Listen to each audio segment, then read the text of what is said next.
The broadcast is now starting. All attendees are in listen-only mode.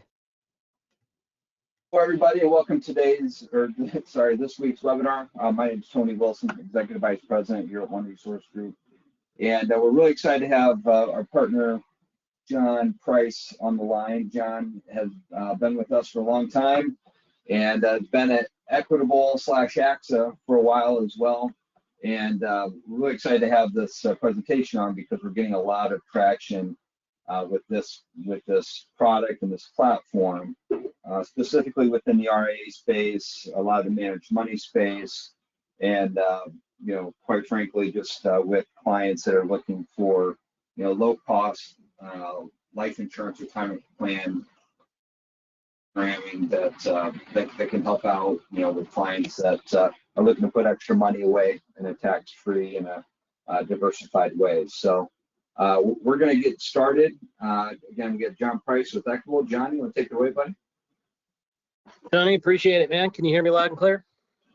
Yeah, and a couple of housekeeping Excellent. items real quick. Any questions, feel free to use the chat feature. We'll ask the questions at the end. And John, take it away, buddy. Absolutely. Yeah, Tony, appreciate the partnership. Appreciate being on the line today. And anyone that's kind of dialed in, I know you've got things that you could be doing with clients and you can deploy your time in any way. So appreciate you kind of reinvesting in yourself and kind of hearing our idea. Just to give you a little bit of background on maybe where Equitable is as a company. We reintroduced ourselves in the market, 4 or 5 years ago as Equitable.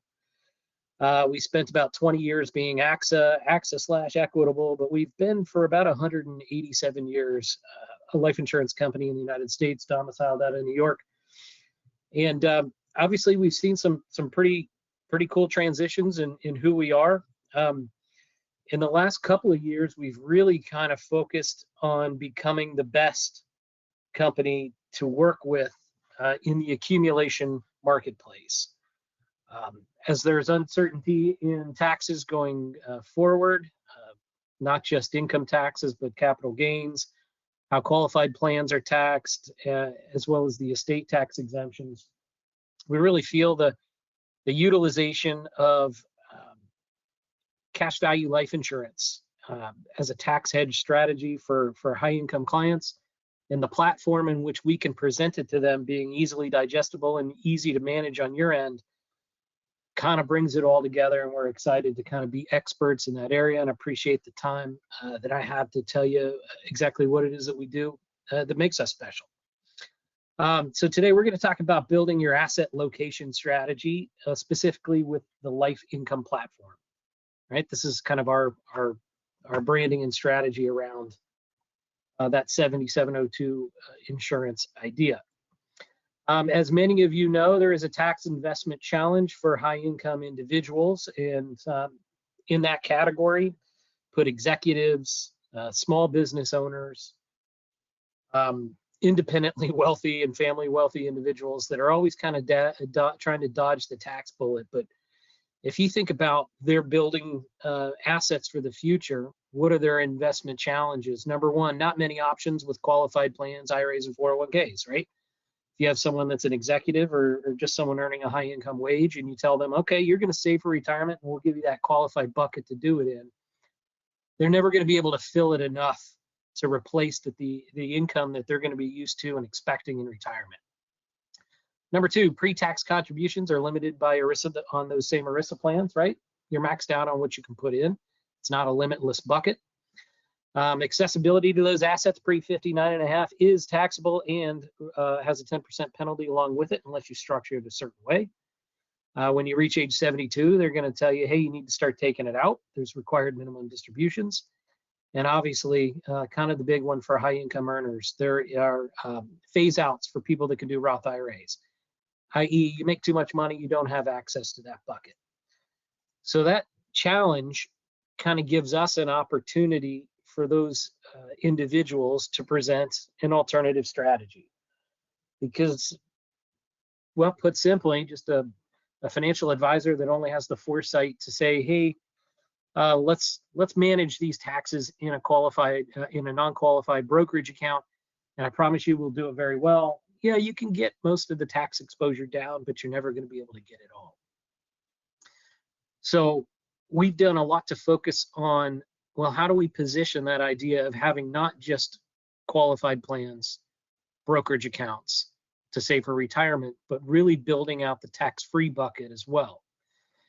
And that strategy allows us to do asset location planning once we know we can build as big a tax-free bucket as we want, because there are no caps and regulations and requirements on building wealth inside the insurance tax-free bucket. Now, everyone's heard of asset allocation. It was a term that came around probably in the early to mid 80s. And quite simply, it was a way for mutual fund companies to take their product to market, right? Before that, you could just call up a broker and buy a stock, mainly blue chips, and you try and invest for retirement. The mutual funds started to gain favor and thought, well, if we're going to put a whole bunch of stocks together that look alike, we can diversify and provide a more risk-averse portfolio to the client. And we're going to call it asset allocation, and we're going to pump that idea to every financial advisor out there, and it became a bedrock of financial planning. That's when you do an RTQ for a client, and that risk tolerance questionnaire tells them, hey, you should be chopped up in large, bonds, small cap, mid cap, and emerging markets, and here's how much of each category you should have. Hey, let's buy these 3 mutual funds and we can fill up that pie. The equation has changed drastically now where, okay, now that you've done your asset allocation plan, where are we going to locate those assets? Because we've got three options or 3 different places we can buy those assets in. We've got our ordinary income bucket, which is your brokerage, your qualified plans, right? That's the stuff that when you go to liquidate in retirement, like a 401k plan, that's all ordinary income in retirement. There's capital gains, which is, just like buying things in a brokerage account in that tax-free bucket. If you can effectively put the assets that have the proclivity to create the most tax liability later in a tax-free bucket, you guaranteed will increase the yield to a client's overall portfolio. So you do your allocation, and then it's locate the asset inside of the correct account that goes along with the characteristics of how it generates tax, with the whole idea being we're going to lower the overall tax of a portfolio. We've kind of already jumped ahead and talked a lot about these different buckets, but when we think of a taxable account, it's brokerage accounts, CDs, money market funds, and when it generates income, it's taxable. Now, there's step up in basis upon some certain scenarios. It's kind of a buy and hold and pay tax on, not the whole thing because it's after tax dollars, but it gets taxed as it grows and when you go to take it out. 401ks, 403b plans, pension plans, traditional IRAs, that's our tax deferred buckets. Those are our most traditional retirement planning assets. Those as well, taxable in retirement. Now, all of that money is ordinary income taxed. And if you're sitting here thinking to yourself, how can I tell my client what their real rate of return is going to be on those assets? You really can't, because you have to factor in a hypothetical tax rate. These things are going to be, a gross amount of X, but net of ordinary income taxes, we don't know what the heck those are going to be in the future. Historically, they're low now, so the chance of them being higher later is pretty good. And then obviously our tax-free bucket. If you ask a normal client, garden variety client, right, just a simple question, hey, what accounts do you think of that don't have any tax later? The first thing they're going to think of is Roth IRA, because they're just trained to know that that's the only one. Of course, there's tax exempt muni bonds, but fixed and variable life insurance is that next big one that kind of helps to unlock your ability to create as much tax-free retirement income as you want. The earlier you start, the more benefits that you're going to see. Okay, so we live in a progressive tax system right now. There's ordinary income tax brackets for married filing joint individuals as well as single individuals, and they look kind of something like this right now. The first 20,000 roughly is taxed at 10, so on and so forth. Once you get over 647,000, 648,000 as a couple, you hit the top tax bracket federally at 37%. This is not including state taxes, Medicare surcharge tax, some other stuff that may even make that higher. Well, for capital gains, it kind of works the same way. Your first $80,000 of capital gains inside, also kind of coupling with your ordinary income bracket, is at 0, and then 15, and then 20 once you get over 500,000 of ordinary income. So taxed better in the future. But the only tax, that tax-free life insurance, 7702 funded life insurance bucket, that tax-free bucket is going to be at 0%. So what could we do in the future to implement an asset location plan where we could dial our tax bracket in retirement? Let me give you a quick example. So we've got the Smiths, they just retired and they need 350 grand a year to maintain and live the way that they do now. They've never done an asset location plan. So all they have to really pick from is their qualified plan or their capital gains bucket. But let's just think they had nothing but a big 401k to retire on. It's obviously going to go through the progressive tax system for an effective tax yield of 21% on the 350,000. That's 72 grand a year. So gross 350, take off 72,000. Effectively, they paid 21% in tax in retirement by just retiring on like a 401k or IRA. Well, what if we were to have had a 0 tax bucket to pull from, and we could dial in the top amount we want to pay taxes on? Okay, we got to take a little bit from both because we just don't have everything in our tax-free bucket. But let's say we didn't want to pay any tax over 22% in the ordinary bracket and 15% in capital gains. Well, we take our first 20, then our next 63, then our next 66, all from the ordinary income bucket, their 401k, then 100 grand from capital gains, which only comes out at 15% because we haven't hit that threshold of 501 that bumps us up to 20. And then we pull $100,000 from our tax-free bucket. Happens to be funded by a max-funded life insurance contract that's all about the cash. Our new effective tax rate in retirement is 11%. We've saved the client $33,000, 45%, right? It's a big deal. It's not what you earn, it's what you keep. And this is a perfect example of how kind of building out that tax-free bucket isn't just a selling life insurance concept. This is a true retirement income planning concept. So how do we accomplish it, and how do we kind of deliver that to individuals? We've got a continuum of accumulation products. We've got kind of our Swiss Army knife here, the VUL Optimizer. Think of it as an extremely good cash accumulation VUL that pretty much anyone can buy. It has basic acquisition requirements, meaning you don't have to necessarily fund it a certain amount. There's no minimum thresholds. You can create multi-year funding strategies. You can provide early cash surrender values if you like. There are riders that you can put on there for long-term care protection. It does have 10 years of surrender charges because it's a normal, retail life insurance product. And it has conventional target market and traditional compensation kind of set up with it. If we jump all the way to the right, what we're known for is offering something called COIL, the COIL Institutional Series. It's a little more restricted to get into. This is a big boy plan. This is not like the traditional VUL Optimizer. This is an institutionally priced product. So the minimum premium begins at $50,000 in that first year. So our funding is naturally going to only appeal, or well, it's going to appeal to a lot of people, but it's going to be restricted to those that are really in that high income, whether it's executive, small business owner, independently wealthy individual. 3 to 7 years of funding is optimal for plans in this market. High early cash surrender values to the point where there's no surrender charges. This thing is fully liquid from day one. Like we talked about, targeting the high income professional and corporate market.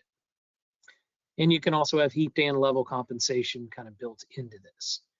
But as you're going to see here in the next few slides, the thing is really built off the backbone of being a completely liquid, no surrender charge, cash value heavy in the early years product. Something that if you've sold insurance in the past and a client immediately looks at the ledger and says, that's great, but in year 2, it looks like I've put 20 or 30 grand into this thing and you're telling me I only have 8 if I wanted to surrender the policy.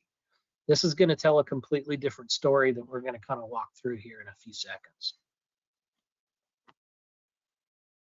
Okay, like I said, when we're building a true life income plan platform or maximum funded, what we'll call a 7702 funded insurance plan, it's accumulation focused on the plan design from day one. This is not, hey, I want $1 million of insurance. How should I fund it? It's typically a client saying, hey, I have 20, 30, 50, 100, 150 a year to contribute to save for retirement. Where should I be putting it? And then we design the death benefit and any possible income later strategies off of those desires. High early cash surrender values, no contribution limits on your income. So it's not like a Roth IRA where it's, hey, if you make so much, you can't do this. I will kind of stop there and maybe off-road a little bit. I don't know if anyone saw kind of the latest push by certain members of Congress targeting the high income marketplace and their utilization of life insurance products to save on a tax-free and tax-deferred basis. It's being noticed by definitely people more and more as asset location planning and the desire for tax-free income is getting bigger and bigger. So I just thought it'd be kind of interesting if anyone's ever on LinkedIn, just kind of, there's articles floating all around it, but it's worth a look. It talks a lot about private placement life insurance. I want you to think of this COIL product as a private placement life insurance contract that just about anyone can buy as long as they can contribute the $50,000 minimum premium. So it really brings institutional private placement like life insurance down to kind of a broader market of clients that you may be working with. Okay, back to that. There's more than 80 different investment options. We'll kind of go through exactly what some of those look like. You have investment discretion. You can buy whatever you want. No required minimum distributions at age 72. There's tax-free transfers inside of the product, tax-free rebalancing, tax-free distributions, tax-free death benefit to the beneficiaries should you never, the client never unfortunately get to that spot. And kind of a big one that doesn't get talked about enough is asset protection in many states, meaning cash value life insurance is not an asset that could be gotten to creditors. We also make the underwriting design for easy acquisition on this, anything up to $4 million in death benefit and age 60 in age. Anything under those two thresholds combined will go a no lab, no exam type of underwriting. And we try and do it quick. The average client does end up getting preferred through that program. And we're having a hit rate that's pretty high. I think it's close to 80% going through with no labs, no exams. So pretty good stuff when it comes to how easy it would be for me to actually take this platform and deliver to the client without kind of making too many waves. Let's take a quick look at a 50-year-old that was running, let's say, at a 6% net rate of return on their assumed rate of return in the product. And I know this contribution looks a little funky, but it was kind of built backwards in mind with someone that said, hey, I need I need 100,000 extra in retirement. You know, think of the Smiths that we just looked at that wanted to do that managing their tax bracket location strategy. When we realize, hey, they need an extra 100,000 in retirement, this is what it would take in the form of contributions for them to get there at age 50. 90,800. If you look at column D under where it says LIP values, I'm going to try and tried to highlight something, didn't work. Sorry. The policy net cash surrender value at the end of year one, 95,780. If you've never seen a product like this is going to look pretty backwards to you when you're looking at a life insurance ledger. You're probably used to seeing, if I'm putting 90 into something, my net cash surrender value is usually in the 30s or 40s. This one's going to be completely liquid day one, pull the parachute cord, client could get 95,780, as long as it earned, of course, that hypothetical 6% rate of return. The death benefit starts somewhere around 1.4 million bucks. Probably started in the 1.3s. And then at the end of the first year was 1.4. We fund for 7 years. And then in year 16, age 66, we can take out our hypothetical tax-free, non-reportable distribution of $100,000 for 15 years. A lot more going out than what came in, right? This is not by any means of what everyone has to do. Some people don't want to contribute for 7 years, but maybe they got a liquidity event. I want you to maybe put your ears up and think about business owners or executives or someone that either got a big bonus or a liquidity event from the sale of a portion of their business. And maybe they're sitting on $1 million and they're looking how to deploy it in as quick a fashion as possible for their investment strategy. Well, there are some people that can fund over 3 years. Maybe we didn't want income at age 66, but wanted to wait longer. Or maybe I just wanted a chunk now and then I do something later. All of that's possible, very flexible in this platform. This is just an example of some of these ledger numbers of what it could look like in just our normal, run-of-the-mill scenario. So to get that same $100,000 of income at year 16, we could shorten our distribution phase to just 3 years and not 7.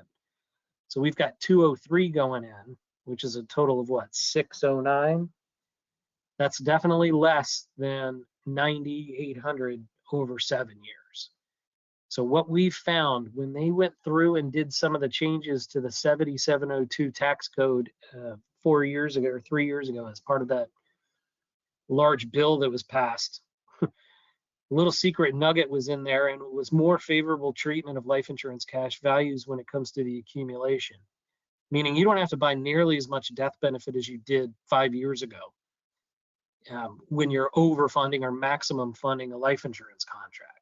What that allowed us to do is take a new look at this product and say, well, when's the soonest amount of time we could cram all this money in and make it look just as good, if not better, than waiting to do it over 7 years, which is the traditional how you do things. Well, this has done it. We've got higher internal rates of return on our cash. It just looks better. I might venture to say, if a client was thinking, I don't know, I've got the money now, I could do it over 7 or 10 years, but if I crammed it all in 3 years, it's going to look better. And they don't have to worry about that because we don't have the surrender charge if they did need to change or modify their plans later. I would ask for questions. I know everyone's muted. If you want to just throw them in the chat and we'll just kind of, Tony, if there are any, just interrupt me at any time, please. Yeah, Dan, looks like we have a question right now. So in which states would there be asset protection against the cash value? Kind of it's a good chunk of them. It's like 30 to 40 of them. It's more than there is not, that's for sure. The ones I know for a fact, Ohio, Indiana, and Michigan, probably Kentucky. I would think of the ones that don't are bluer and more northeastern. I think Massachusetts is one that does not have the rules on that. What I can do is we've got a good cheat sheet that I can just kind of send to Tony and he can blast out to anyone that attended that shows exactly how those treatment of cash values would be state credited and protected and based on what state. excellent. Yeah, Jacob, let's make a note. We'll make sure we get this out to everybody after the call. Make myself in that. What about California? I think California off the top of my head, I'm pretty sure they are protected. It would be a surprise, but it would be great, right? Pretty sure they are, but we'll double check and we'll get you that complete list of all the states.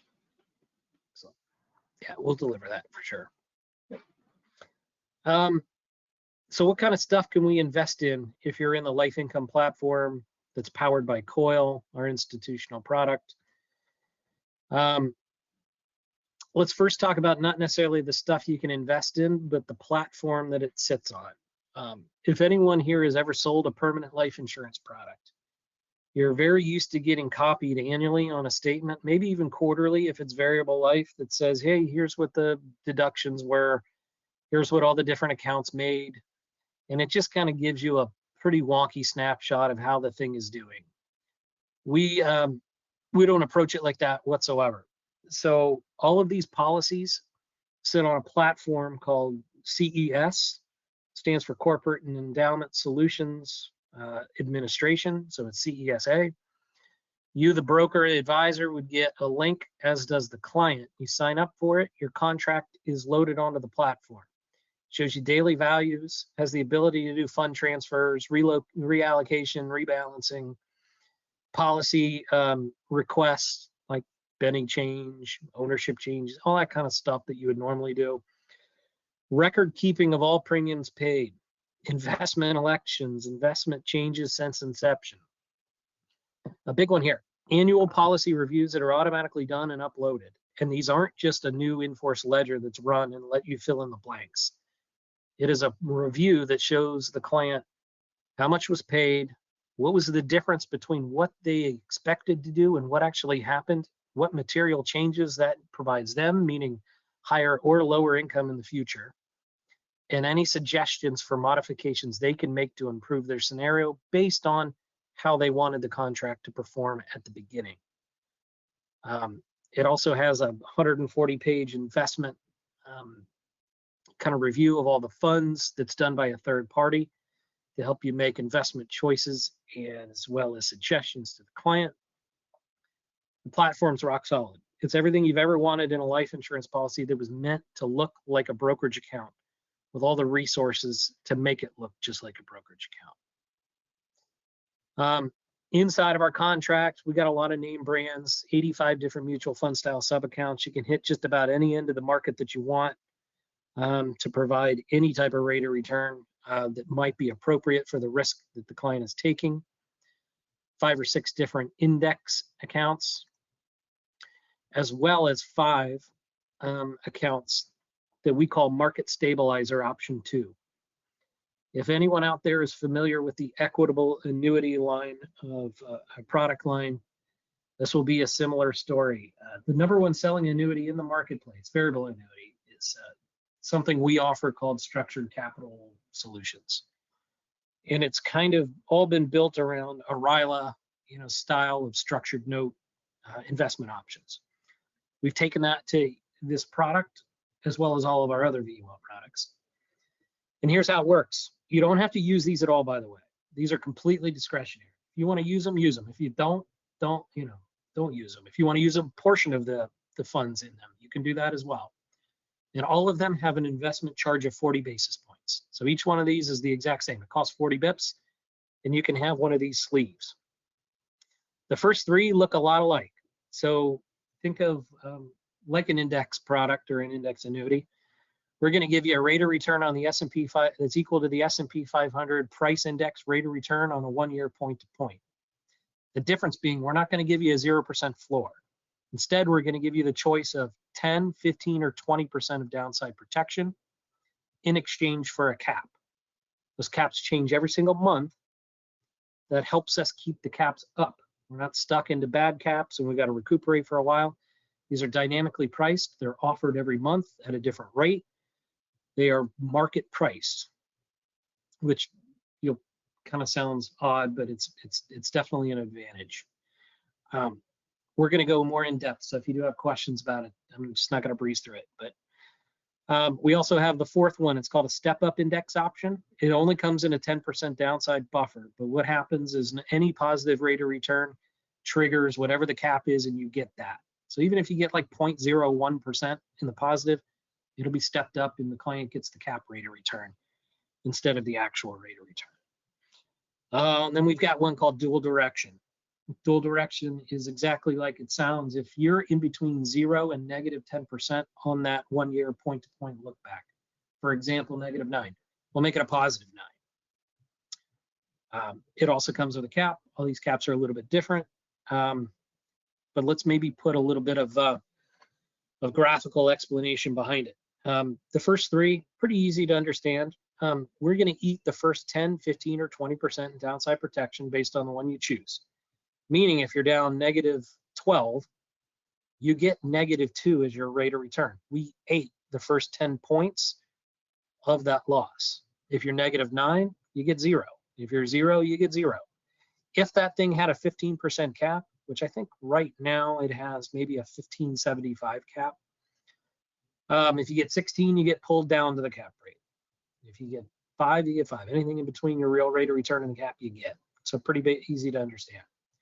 Obviously, if you have a 15 or a 20% downside protected buffer, your cap is going to be lower.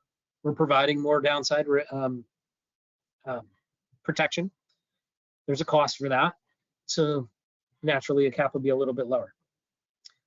The step up one, right? Kind of works just like the first 3, except anytime you're in between 0 and that cap, we're going to step you up. So a 0% rate of return triggers the step up to 15, 5 to 15, etc. Anytime you're over 15, we'll pull you down to that. So that's why it's easy to think, hey, anytime I'm positive, I get the cap rate. Dual direction, like I said, we still have the downside buffer of 10, but if you're in between 0 and -10, we're going to give you the reverse of it. -9 becomes +9.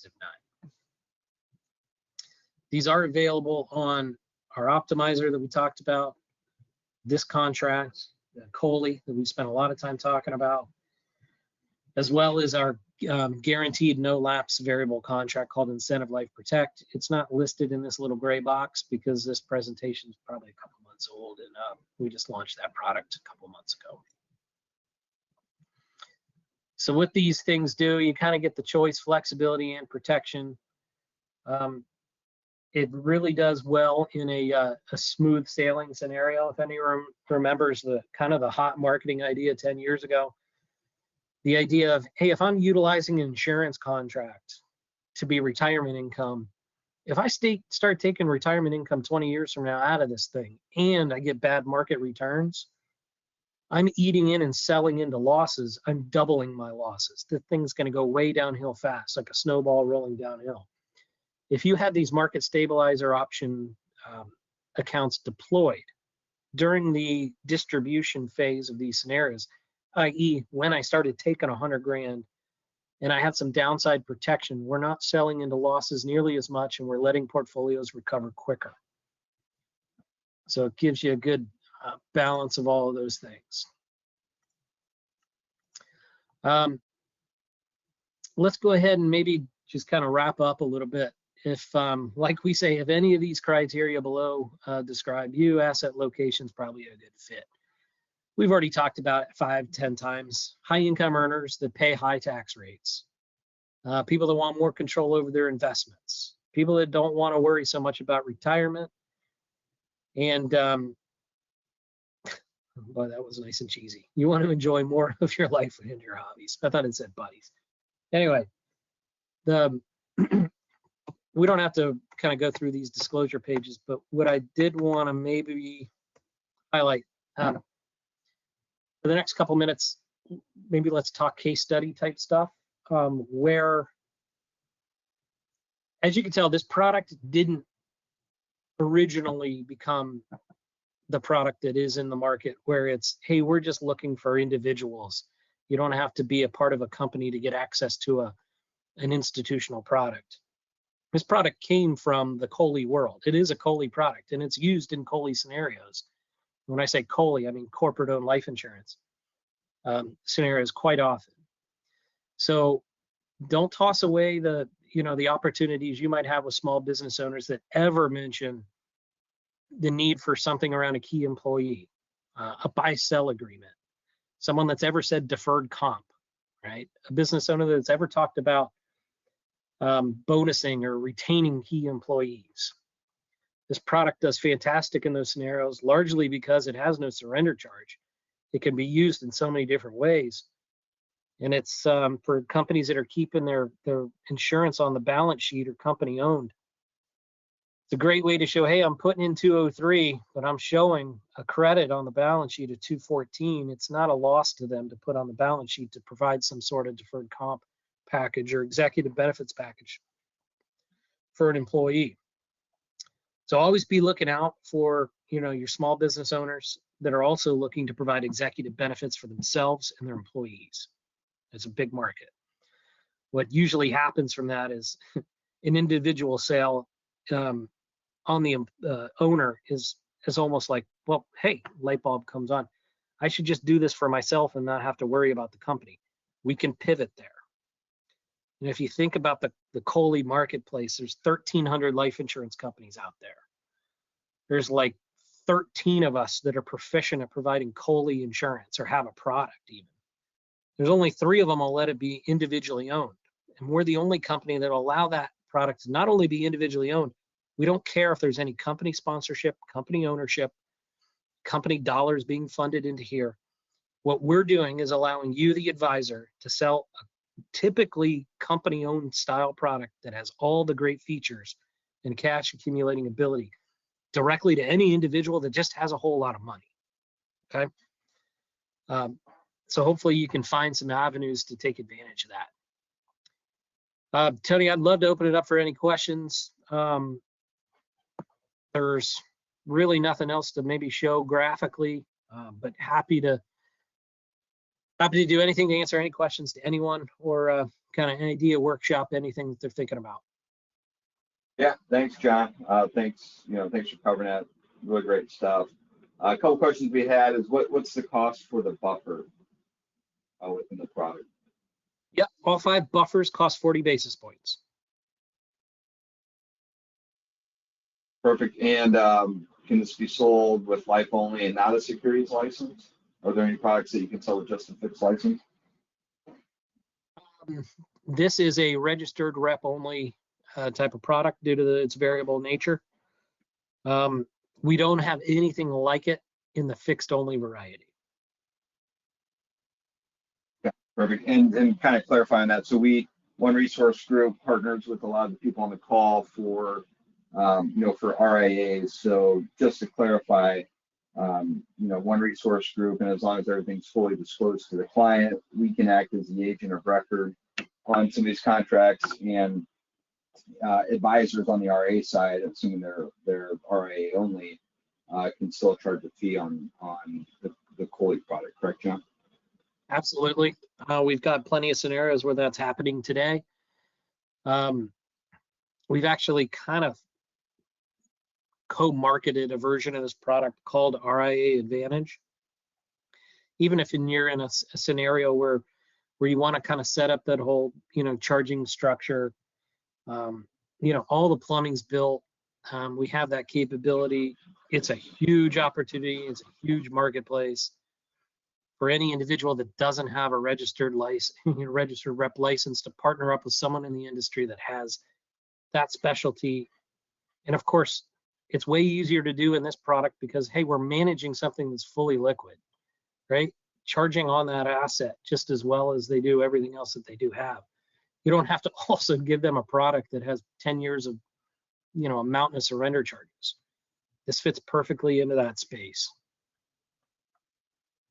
Yeah, at the end of the day, the way a lot of our reps position, or how we even position at One Resource Group, is especially with the COIL product. I think everyone sees the value added with the COIL product.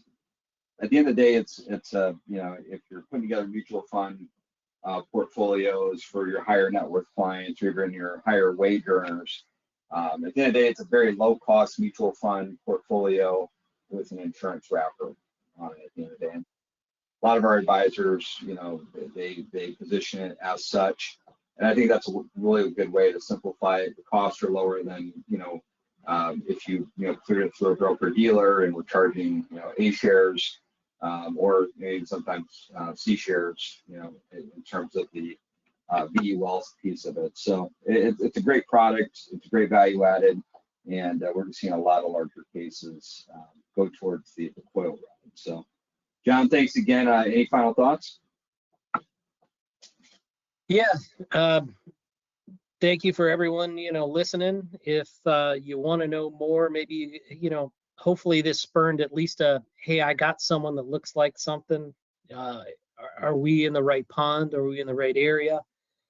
Tony and I would love to workshop the idea with you, let you know. Just keep an eye on, I guess, the play on the differentiation here.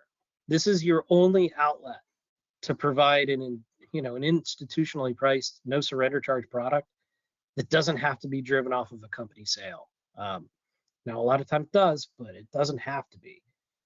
So anytime people are always asking, what's different about you guys? What's out there that's hot? That's always kind of the big question. Well, what's out here in front of you with this is something that no other carrier provides. This is your only outlet and solution to be able to go to a client and give them access to something like this. So if there's something the three of us can do to kind of workshop an idea, please just give us the 10 or 15 minutes and we'll let you know if it's a green, it's a yellow, or it's a, hey, we should look somewhere else. Aside from that, thank you everybody for your time. Again, Hey, like I said up front, I understand. John, real quick, we have a couple more questions come in. So I want to make one more point. So if you're in competition with a LURP or overfunding strategy and you see high surrender charges in the first couple of years, like sometimes we traditionally do if we're in competition or even when we're positioning a LURP with a client, a lot of times we'll back into this COIL product as an alternative for that. So that's one point I definitely wanted to make. And then we had a couple questions come in terms of minimum premiums. The minimum premium for COIL is still $50,000. Yeah, 50 in the first year, right? So if you have a 1035 exchange, that can also kind of eclipse that 50, right? That counts. We can't contractually make anyone pay any premium in year 2, so it's not like that's a rule after issue. If you have multiple lives banded together, the total amount is 100 in the minimum premium. For example, you have 3 lives together, you can get that down to 33 apiece. 10 lives at 10. So it's really just 100,000 for multiple lives, or just 50 per person. Excellent. And we had another question: is this full underwriting? I would probably categorize it as more simplified underwriting, correct? Yeah, about 90% of these cases are falling under simplified. We'll call it our executive underwriting program. $4 million in death benefit, age 60. Those are the maximum thresholds to kind of be in it. So anything under 4 million in death benefit that's created by however much funding, and age 60, we'll do no labs, no exam, call it a simplified underwriting process. Excellent. Looks like we have all of our questions answered. John, thanks again for jumping on. Any questions or cases, let us know, and appreciate the opportunity. Have a great rest of your day, everybody.